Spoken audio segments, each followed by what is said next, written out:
CBS News has confirmed Russia is providing intelligence to Iran about U.S. positions in the Middle East. Now, this is information that can help Tehran strike the U.S. military. I want to go live now to Free Press columnist and CBS News contributor Sir Niall Ferguson. Sir Niall, is there any indication that Russia is looking to further get involved with this war? And if they do, how does that change the scope of this war?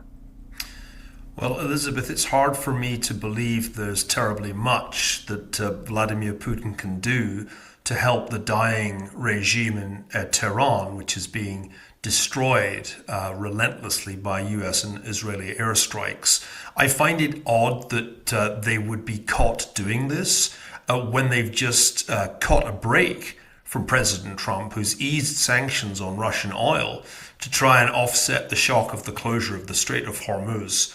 So this seems a somewhat self-defeating act on the Russians' part, and I don't think it amounts to anything as far as salvaging the dying Iranian regime is concerned. It's not just Russia, though. China may also be looking to assist Iran as well. Forgive me if this is too early or inappropriate to start asking this question, but is there a potential that this war could evolve into, dare I say, a World War III? Well, I don't think that World War III is likely. But of course, World War II wasn't initially one big war. It was a number of regional conflicts that coalesced into a single war. So it's not a crazy question, Elizabeth. But I think it's better to think of this right now as Gulf War III. We had Desert Storm. We kicked Saddam Hussein out of Kuwait back in '91. Then, of course, there was Iraqi Freedom 2003. This is the third Gulf War, and President Trump must be fervently hoping that it doesn't turn out like the second one, which of course ended up lasting 8 years, but is more like Desert Storm, which was a short, highly successful demonstration of overwhelming American military force. But you know, Elizabeth, you raised a really important question. What do the Chinese think of all this? Because to me, the most striking thing is how quiet they are.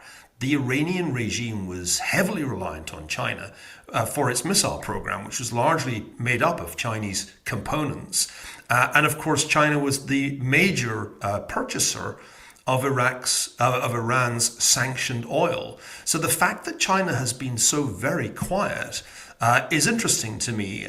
I think it's probably because they don't want to rock the boat ahead of the upcoming summit between President Xi and President Trump.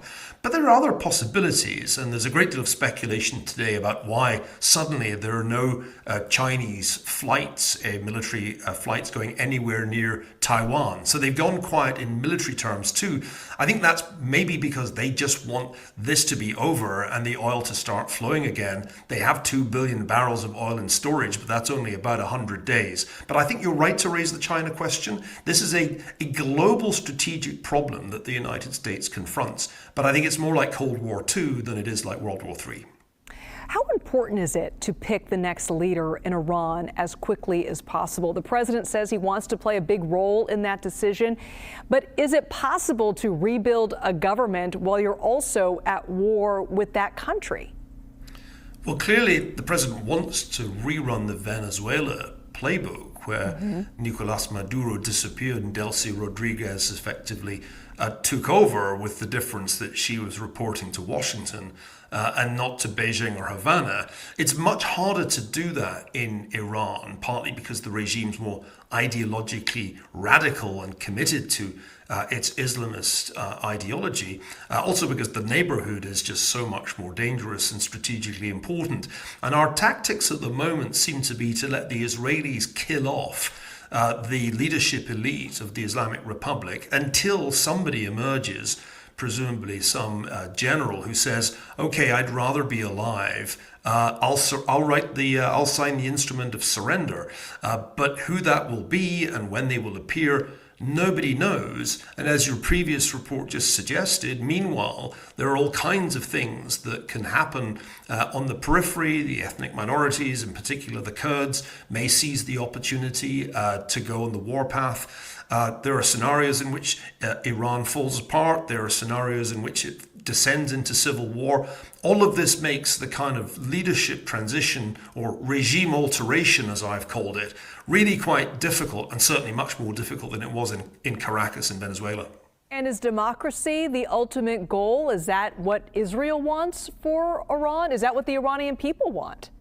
I think it's what a substantial part of the Iranian people want. They took to the streets at great risk. Perhaps 30 or 40,000 protesters died in one of the most appalling acts of political violence there has been since the time of Mao and Stalin. I think there's definitely an appetite for regime change within the population. I don't think that's shared in Israel, where I think Prime Minister Netanyahu would be quite happy if Iran became a failed state. He is more or less indifferent, I think, to what has happened in Syria, as long as it doesn't pose a threat to Israel. I think the United States has to take a different view. I think it's very, very risky from an American point of view if Iran descends into chaos and civil war, because that Strait of Hormuz is not going, I think, to reopen and restore normal service in oil and gas deliveries if there is a raging civil war or a failed state right next door. Niall, thank you so much for being with us. You can read Niall's latest article, Could This Be the Start of World War III?, at the Free Press. Sir Niall Ferguson, always great to see you. I hope many more interviews ahead with us. Thank you, Elizabeth.